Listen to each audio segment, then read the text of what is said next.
తింటే గారలే తినాలి, వింటే భారతం వినాలి, కొడితే ఏనుగు కుంభస్థలాన్నే కొట్టాలి. ఏం చేస్తే జాక్ పాట్ చేతికి చిక్కాలి. రియాలిటీ రంగంలో జాక్ పాట్ కొట్టాలి అంటే దానికి సరైన విజన్, పర్ఫెక్ట్ ప్లానింగ్ ఉండాలి. హైవే ఫేసింగ్ ప్రాజెక్టులతో ప్రాపర్టీ అప్రిసియేషన్, కస్టమర్ సాటిస్ఫాక్షన్ రెండు ఉండేలా ప్రాజెక్టులు డిజైన్ చేస్తూ రియాలిటీ రంగంలో ప్రత్యేక గుర్తింపు తెచ్చుకున్న సంస్థ జేఎస్ఆర్ సన్ సిటీ గ్రూప్. ప్రతి ప్రాజెక్టును అల్టిమేట్ అనిపించే ప్లానింగ్తో డెవలప్ చేస్తూ వరుస విజయాలతో ఇండస్ట్రీలో ప్రత్యేక గుర్తింపు తెచ్చుకుంది. గోల్డెన్ ఫ్యూచర్ కోసం ప్రైమ్ రెసిడెన్షియల్ ఏరియాల్లో హైవేల పక్కన ప్రాజెక్టులు డెవలప్ చేస్తూ కస్టమర్లకు లాభాల పంట పండిస్తున్న సంస్థ జేఎస్ఆర్ సన్ సిటీ గ్రూప్. అతి తక్కువ కాలంలోనే హాట్ ప్రాపర్టీగా ఎదిగే స్కోప్ ఉన్న చోట ప్రాజెక్టులు బెస్ట్ ప్రైజింగ్ లో సూపర్ ఆఫర్లతో అందిస్తూ JSR sun city group always కస్టమర్ల ఫ్రెండ్లీ అన్న మాటకు నిదర్శనంగా నిలుస్తోంది.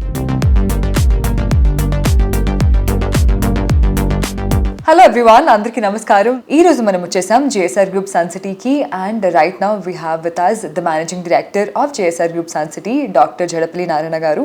Hello sir. హలో.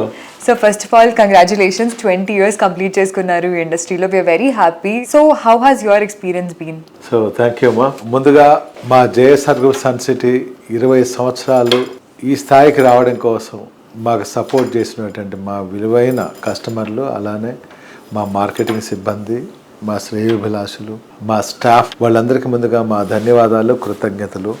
మరింత ముందుగా తీసుకెళ్ళటం కోసం వారి సహాయ సహకారాలు ఎల్లవేళ్ళ మాతో ఉంటాయని ఆశిస్తున్నా. నమస్కారం సార్. ఆల్సో ఇప్పుడు మనం మాట్లాడుకుంటే హైదరాబాద్ అనేది డిఫరెంట్ డైరెక్షన్స్లో డెవలప్మెంట్స్ అవుతూ ఉన్నాయి కదా, అలాంటిది Vijayawada highway is one such place ఎక్కడైతే చాలా డెవలప్మెంట్స్ అవుతున్నాయి అరౌండ్ హైదరాబాద్. సో దాని గురించి మీరేం చెప్తారు and JSR group sun city ఎలా పార్టిసిపేట్ అవుతుంది ఆ పర్టికులర్ రీజియన్లో? ఓకేమ్మా.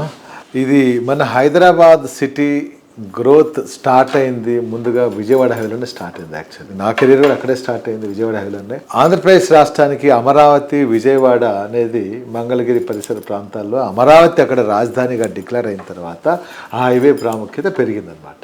అక్కడ అన్ని సదుపాయాలు వస్తున్నాయి. దానికి కేంద్ర ప్రభుత్వం కానీ ఆంధ్రప్రదేశ్ రాష్ట్ర ప్రభుత్వం చాలా చక్కగా డెవలప్ చేస్తున్నారు. సో మన హైదరాబాద్ ఆల్రెడీ డెవలప్మెంట్ అయిన సిటీ.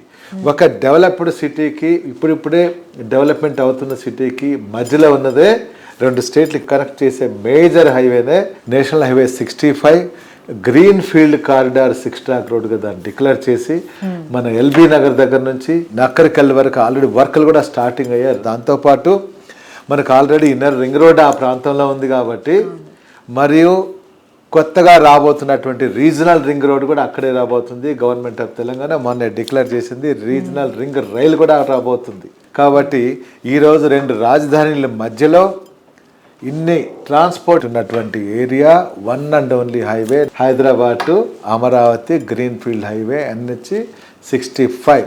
ఆల్సో సార్, ఇప్పుడు RRR అనేది అనౌన్స్మెంట్ అయింది అండ్ డిఫరెంట్ డెవలప్మెంట్ ప్రాజెక్ట్స్ వస్తున్నాయి. వీటన్నిటి వల్ల అక్కడ ఇన్వెస్ట్ చేసిన ప్రజలకి ఎలా ఉండబోతుంది నెక్స్ట్ 5 years? ఎవరైతే ఈరోజు ఇమీడియట్గా హౌస్ కనెక్ట్ చేసుకోవాలనుకుంటున్నారో వాళ్ళందరికీ హార్ట్ ఆఫ్ ద హైదరాబాద్ నుంచి మీరు ORR మధ్యలో కొనుక్కుంటే మంచిది ప్లాట్. నెక్స్ట్ ORR నుంచి RRR రీజనల్ రింగ్ రోడ్ లోపల మధ్యలో మీరు కొన్నట్లయితే అక్కడ మీరు జస్ట్ మీరు అన్నట్లుగా ఒక 5 yearsలో మంచి గ్రోత్ వస్తుంది. డబుల్ ట్రిపుల్ అప్రిషియేషన్ అయ్యే ఛాన్సెస్ ఉంది. ఆ తర్వాత అది దాటిన తర్వాత ఇన్వెస్ట్ చేస్తే మీకు అది ఫ్యూచర్ ఇన్వెస్ట్మెంట్ కింద మనం కౌంట్ చేయొచ్చు. ఫ్యూచర్ ఇన్వెస్టర్స్కైనా మంచి లాభం వస్తుంది. లేదా ఈ 5 year స్కీమ్లో ఎవరైతే ఇన్వెస్ట్ చేయాలనుకున్న వాళ్ళు కూడా చక్కటి లాభాలు వస్తాయి. తక్కువ ధరలో ఉన్నప్పుడే అన్ని రంగాల వారు అక్కడ ఇన్వెస్ట్ చేస్తే మంచి టౌన్షిప్తో పాటు బిజినెస్ హబ్లు కూడా డెవలప్ చేసుకునే అవకాశాలు ఉన్నాయి. కాబట్టి విజయవాడ హైవే చాలా చక్కగా ఉంటుంది. జేఎస్ఆర్ గ్రూప్ సన్ సిటీ మీ భవిష్యత్